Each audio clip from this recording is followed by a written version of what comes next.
हनुमान जी अपनी आंखें खोलते हैं। रुक जाओ, क्या कर रहे हो तुम? कौन है जो इस मर्यादा का उल्लंघन कर रहा है?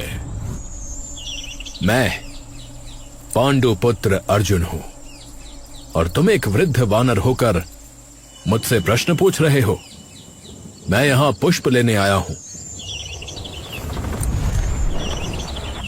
अर्जुन हो या कोई और, ये श्री राम का बगीचा है। यहां से पुष्प ले जाने से पूर्व क्या तुमने अनुमति ली? यहां हम बैठे हैं, कम से कम पूछ तो लेते। एक पुष्प तोड़ने के लिए भला क्या पूछना? ये तो एक छोटी सी बात है। इतने विशाल वन में कुछ फूलों के लिए किसी वानर से अनुमति मांगना मेरे स्वभाव में नहीं। बात छोटी या बड़ी नहीं है युवक। बिना अनुमति लेना चोरी कहलाता है। चोरी का काम कभी धर्म का मार्ग नहीं हो सकता। मैं ये पुष्प कोई अपने लिए नहीं ले जा रहा।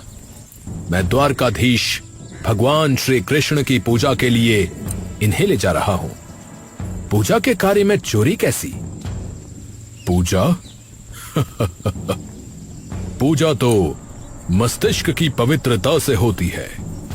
जिस कार्य का आरंभ ही चोरी से हो, वो पूजा भगवान स्वीकार कैसे करेंगे? और फिर तुम किसकी बात कर रहे हो? भगवान कृष्ण? हां, साक्षात नारायण के अवतार भगवान श्री कृष्ण। ओ, तो तुम उन कृष्ण की बात कर रहे हो जिन्हें सारा संसार माखन चोर कहता है। अब समझ में आया, जिसके भगवान स्वयं चोर हों, उनका भक्त भी तो वैसा ही होगा। यदि उनके भगवान ही चोर हैं, तो उनकी पूजा के लिए चोरी के फूल ही सही रहेंगे। हनुमान जी की ये बात सुनकर अर्जुन के क्रोध की सीमा नहीं रही। उन्हें लगा कि उनके आराध्य का अपमान हुआ है। वानर, अपनी सीमा में रहो। तुम मेरे प्रभु का अपमान कर रहे हो। तुम कदाचित जानते नहीं कि श्री कृष्ण कौन है। और हां, मुझे तुम्हारी उन त्रेता युगीन गाथाओं के विषय में भी पता है। कौन से किस्से पार्थ? वही जब तुम्हारे राम ने समुद्र पार करने के लिए वानर भालुओं की सहायता ली थी, पत्थरों को ढो ढो कर पुल बनवाया था। क्या श्री राम इतने अक्षम थे कि वे स्वयं अपने बाणों से पुल नहीं बना सकते थे? यदि मैं वहां होता तो क्षण भर में अपने बाणों से ऐसा अभेद्य सेतु बना देता कि पूरी सेना पलक झपकते पार उतर जाती। पत्थरों का सहारा लेना उनकी दुर्बलता को दर्शाता है। बाणों का सेतु? हे वीर, तुम त्रेता युग के उन महाबली वानरों को नहीं जानते। जिस सेतु की तुम बात कर रहे हो, उस पर यदि राम जी का एक भी वानर पैर रखता तो वो बाणों का पुल घास के तिनके के समान टूटकर समुद्र की गहराई में विलीन हो जाता।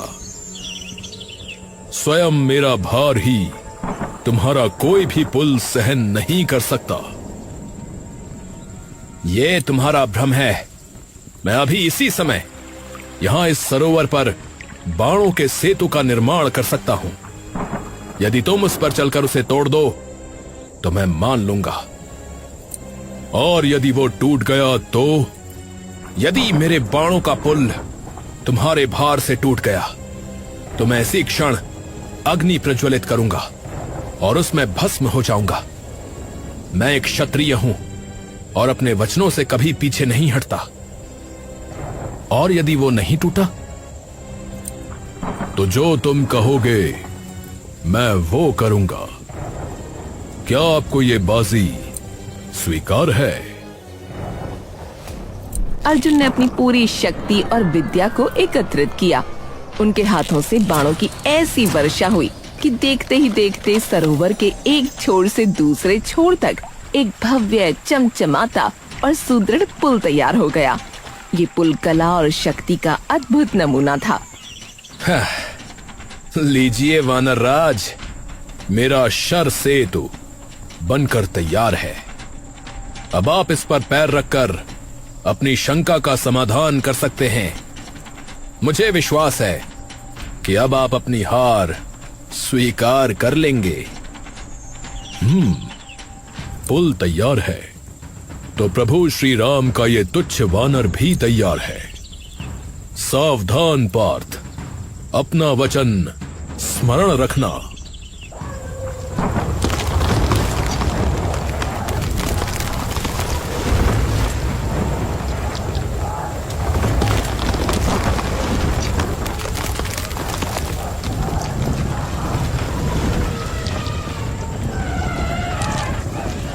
हे देव, ये क्या माया है? इतना विशाल रूप। आज तो लगता है कि मैंने बिना सोचे विचारे अपनी मृत्यु को आमंत्रण दे दिया है। ये वानर तो साक्षात काल लग रहा है।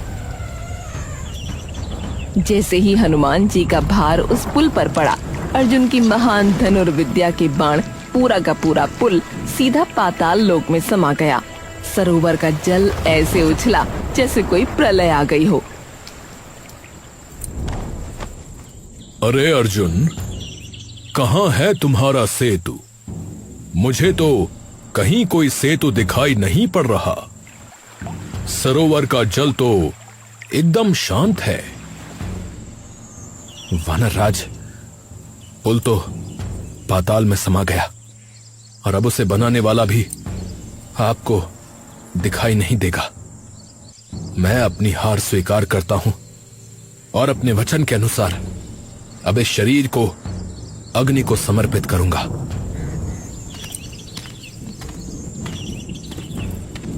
अर्जुन दुखी मन से चिता के लिए लकड़ियां इकट्ठा करने लगे।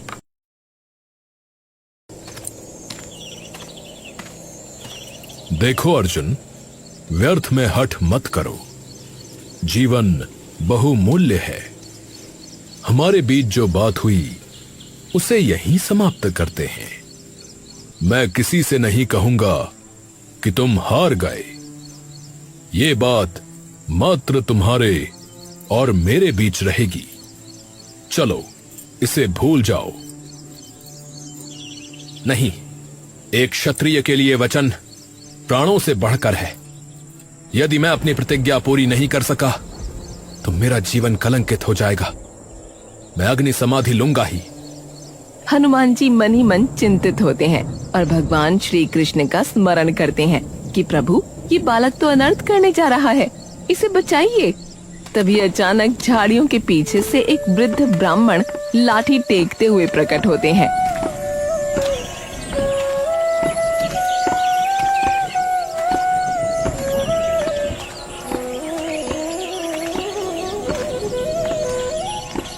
अरे रुकिए रुकिए, ये क्या अनर्थ होने जा रहा है?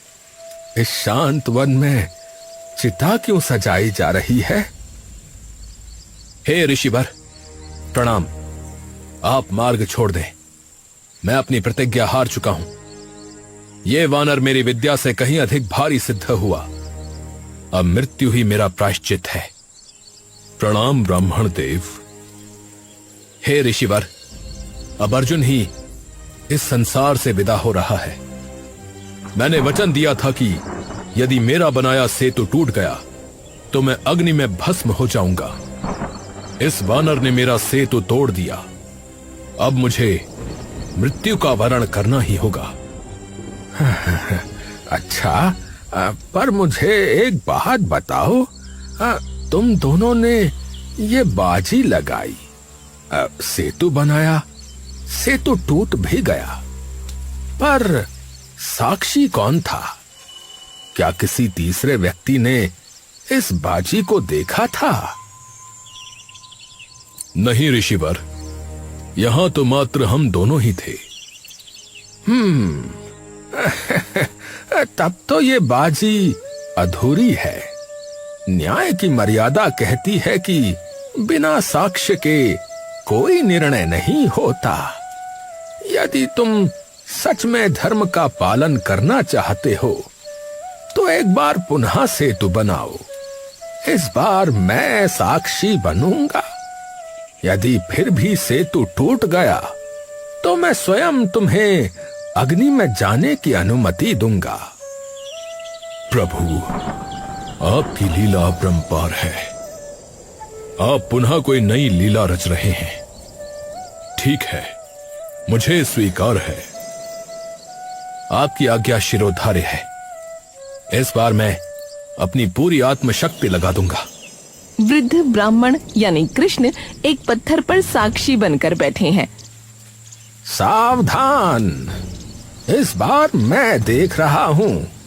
अर्जुन, तुम अपना सेतु बनाओ और वानर राज, आप इसे अपनी शक्ति से परखें। न्याय तभी होगा जब साक्षी के सम्मुख सब कुछ हो।